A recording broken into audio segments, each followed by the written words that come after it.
responsibility. What happens, sir, to cooperative federalism? You have proposed delimitation with such haste, the same haste that you showed on demonetization. And unfortunately, we all know what damage that did to the country. Delimitation, sir, will turn out to be political demonetization. Don't do it, sir. Now, I want to say the 50% formula that suddenly the Home Minister came and presented to us yesterday regarding the delimitation exercise, promising that no state will lose its current number of seats, total House strength will increase by 50%. This remains a precarious political assurance and not a legislative certainty, because the pledge is fundamentally contradicted by the existing text of the legislation itself, which gives total freedom to the Delimitation Commission appointed by the government, whose decisions cannot be challenged in a court of law. Since this formula, what Shri Amit Shah said, is not codified as an immutable constitutional or legislative safeguard, it could be easily discarded or altered by a simple parliamentary majority, offering no guarantee that it will survive beyond the very short term. Furthermore, expanding the Lok Sabha to an 850-member House would create the legislature that is by far the largest in any democracy in the world, resulting in a body that will be unwieldy and unworkable. This is especially true, sir, in an era where the government has been systematically reducing the duration of parliament sittings. Whereas the first and second Lok Sabhas met for an average of 125 days a year, the 16th and 17th Lok Sabhas saw that figure plummet to just below 60 days, sir. In such a constrained schedule, what will your job be, sir? An 850-member chamber would require at least a doubling of the time currently allotted to question hour, 0 hour, for a majority of MPs. मेरे कार्यकाल में होगा तो सबको मौका दे दूंगा। Sir, for a majority. देर रात कल भी इसी महिला संशोधन बिल पर रात को 1:25 तक सभी महिला सदस्यों को मौका दिया, सबको। देखिए, लेकिन ये भी आपके बारे में भी चिंता है, सर। और for a majority of MPs to have any chance of meaningful participation, you'll have to double the time allotted to question hour and 0 hour, failing which a majority of representatives would be effectively silenced, sir. How will you manage to give 850 MPs a chance to speak? As it is with 543, many of us don't get questions. देखो, You are saying no whenever you ask for the floor. Shashi Tharoor जी, मैं रोकना नहीं चाहता, लेकिन इस सदन में कोई माननीय सदस्य नहीं बोल सकता कि मैं किसी को बोलने का मौका नहीं देता, चाहे शून्यकाल हो, चाहे विधेयक हो, जितनी देर बोलने देना चाहता सबको बोलने देता। और अंतिम रात को अंतिम रूप से मैं लास्ट में रहता हूँ कि कोई बाकी रह गया हो तो भी और बुला देता हूँ। 850 होते हैं, 850 होते हैं, आपका हाल क्या होगा मुझे पता नहीं। Anyway, another concern, sir.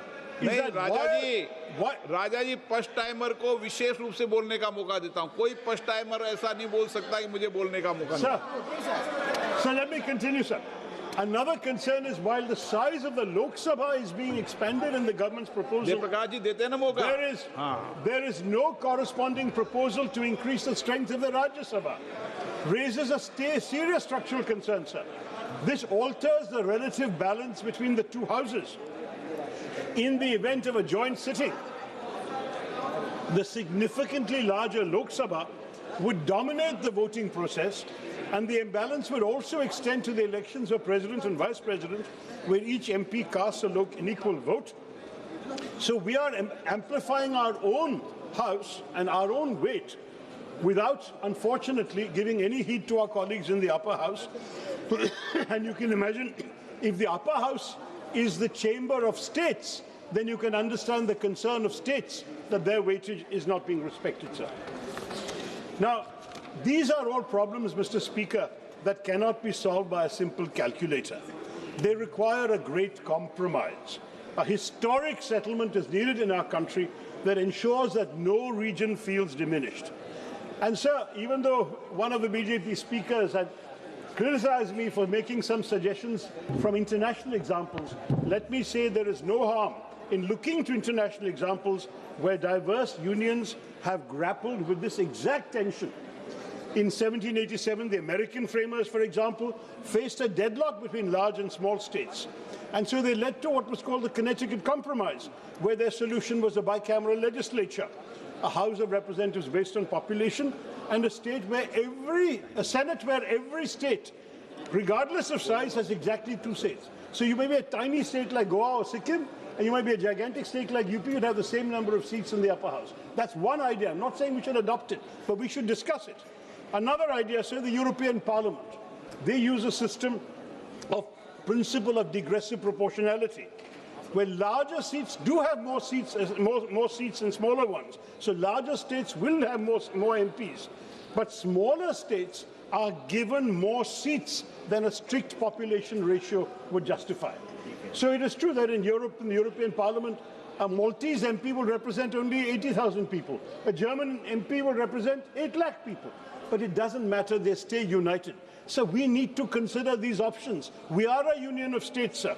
And the whole idea is we want to create a formula in a serious delimitation discussion where the smallest members of our country and our polity still have a voice loud enough to be heard. These models teach us that in a complex union, the principle of one person, one vote, one value, which has been cited by the ruling party, must be balanced with the principle of one state, one equal partner, one value in a country like ours. As India approaches a new delimitation exercise, sir, the constitutional question is whether the spirit of cooperative federalism can be preserved through a model that respects demographic reality while preventing structural domination by a few large Hindi-speaking states. Digressive proportionality would not violate constitutional democracy. It would operationalize the Constitution's deeper commitment to the Indian principle of balancing unity with diversity. Sir, सीमांकन से जुड़े मुद्दों पर सभी हितधारकों, सभी राज्य सरकारों, सभी राजनीतिक दलों और नागरिक समाज के साथ व्यापक परामर्श की आवश्यकता है, सर। इस प्रक्रिया को जल्दबाजी में नहीं किया जा सकता और ना ही इसे महिलाओं के प्रतिनिधित्व को लागू करने के बहाने के रूप में इस्तेमाल किया जाना चाहिए। सरकार देश के निर्वाचन मानचित्र को पर्याप्त विचार विमर्श और व्यापक परामर्श के बिना क्यों पुनर्निर्धारित करना चाहेगी, ये मुझे समझ में नहीं आ रहा sir. I urge the government, therefore, to decouple these issues. Pass the Women's Reservation Bill today, we will support it. The Prime Minister spoke with passion about Nari Shakti. Let it take effect already in the next general election, using our current seat count. Show the women of India that your commitment is not a mere rhetorical flourish. As for delimitation, sir, let us defer it.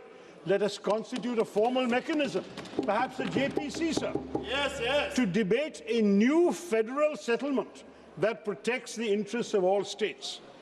Let us ensure that a march towards a new India does not give us a disunited India. Let us not leave our most successful states behind. Bharatiya Ekta ke liye hame kaam karna chahiye, sir. Let us give women their due now. Mahilaon ko Nari Shakti hi de de. Or give our nation, our union of states, the time it needs to solve its demographic challenges with wisdom and not just arithmetic. बस मैं यही कहना चाहता था संक्षिप्त में, sir. Thank you very much for listening to me. It's a plea to the government. Please be sensible about the larger interests of the country and not the short-term interests of the ruling party. Jai Hind, sir. Very good.